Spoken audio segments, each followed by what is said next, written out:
Welkom by ons video oor die verstaan van bruto en belasbare verdienste.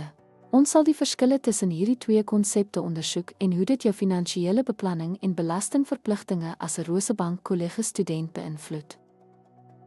Bruto verdienste sluit jou basiese salaris, bonusse en toelaas in voor enige aftrekkings. Dis die totale vergoeding wat jy verdien, wat 'n duidelike prentjie van u inkomste gee voordat belasting en ander aftrekkings toegepas word. Belasbare inkomste word bereken deur toelaatbare aftrekkings van jou bruto verdienste af te trek. Hierdie aftrekkings kan aftreebydraes en spesifieke vrystellings insluit, wat die bedrag van inkomste wat onderhewig is aan belasting verminder. Dit is van kardinale belang om te verstaan hoe om belasbare inkomste te bereken.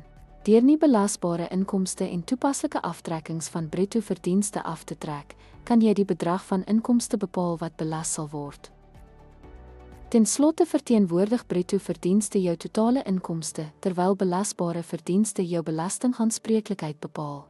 Om hierdie verskille te ken, help jou om jou finansies effektief te bestuur. Dankie vir die kyk en sterkte met jou studies by Rosebank Kollege.